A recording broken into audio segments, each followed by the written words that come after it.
کلمہ طیبہ اسلام میں داخل ہونے کا مین دروازہ ہے۔ جو شخص کفر سے اسلام میں اور شرک سے توحید میں داخل ہونا چاہتا ہے، اگر وہ یہ کلمہ سچے دل سے پڑھ لے تو وہ مسلمان ہو جائے گا۔ اس مبارک کلمے کے دو حصے ہیں، پہلا حصہ لا الہ الا اللہ اور دوسرا حصہ محمد الرسول اللہ۔ اسامین کرام، پہلے حصے میں اگرچہ 4 لفظ ہیں لیکن اس میں پوری دین کی ترجمانی موجود ہے، اور اس لا الہ الا اللہ کے اصلی اور حقیقی معنی مفہوم اگر ہمیں سمجھ آ جائے تو ہم ہر قسم کے شرک سے محفوظ ہو جائیں گے اور ہمارا ایمان مضبوط ہو جائے گا۔ اور اس لا الہ الا اللہ کے معنی ہے نہیں ہے کوئی معبود مگر صرف ایک اللہ۔ عزیز ساتھیوں، یہ وہی کلمہ ہے جس کی دعوت کم و بیش 1,24,000 انبیاء علیہ السلام دیتے آ رہے ہیں اور اپنی قوم کو اس کلمے کی طرف بلاتے رہے ہیں۔ چنانچہ حضرت نوح علیہ السلام نے 950 سال تک اس کلمے کی دعوت دی، اسی طرح حضرت ہود علیہ السلام نے بھی اس کلمے کی دعوت دی، حضرت ادریس علیہ السلام نے بھی اس کلمے کی دعوت دی،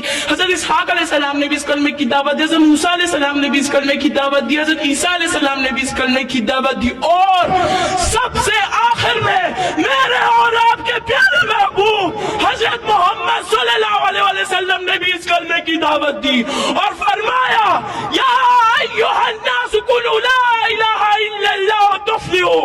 اے لوگو لا الہ الا اللہ کی گواہی دو تم کامیاب ہو جاؤ گے۔ معلوم ہوا کہ تمام انبیاء علیہ السلام اس کلمے پر بہت محنت فرماتے رہے اور اس بات کی طرف راغب کرتے رہے کہ اللہ کے سوا کوئی معبود نہیں، اللہ کے سوا کوئی خالق نہیں، اللہ کے سوا کوئی نظر و نیاز اور منت کے حقدار نہیں۔ اسامین کرام، اس کلمہ توحید کی دعوت کے نتیجے میں حضور اکرم صلی اللہ علیہ وسلم نے مصائب کے پہاڑ برداشت کیے، دندان مبارک شہید کرائے، جس میں اتھر زخمی کرائے، گھر بار چھوڑ دیا مگر کلمہ نہیں چھوڑا، صحابہ کرام لہو لہان ہو گئے مگر کلمہ نہیں چھوڑا، اہل بیت رسول اللہ صلی اللہ علیہ وسلم لہو لہان ہو گئے مگر کلمہ نہیں چھوڑا، حضرت سمیہ رضی اللہ تعالیٰ عنہ کو نیزہ مار کر شہید کر دیا گیا مگر کلمہ نہیں چھوڑا، حضرت حذیفہ سہمی رضی اللہ تعالیٰ عنہ کو ابلتے ہوئے پانی میں ڈالا گیا مگر کلمہ نہیں چھوڑا۔ آخر کیوں نہیں چھوڑا؟ اسامین کرام،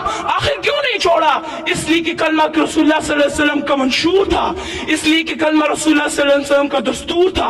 اسامین کرام، کلمے کا دوسرا حصہ محمد الرسول اللہ، یعنی حضرت محمد صلی اللہ علیہ وسلم اللہ کے رسول ہیں۔ کلمہ طیبہ آپ صلی اللہ علیہ وسلم کی رسالت کے بغیر مکمل ہی نہیں ہو سکتا، دین آپ صلی اللہ علیہ وسلم کی رسالت کے بغیر کامل ہی نہیں ہو سکتا، اسلام آپ صلی اللہ علیہ وسلم کی رسالت کے بغیر مکمل ہی نہیں ہو سکتا، بلکہ میں تو یہ کہتی ہوں آپ صلی اللہ علیہ وسلم کی رسالت دین کی ضامن، آپ صلی اللہ علیہ وسلم کی رسالت اسلام کی ضامن، آپ صلی اللہ علیہ وسلم کی رسالت عدل و انصاف کی ضامن۔ ہمارے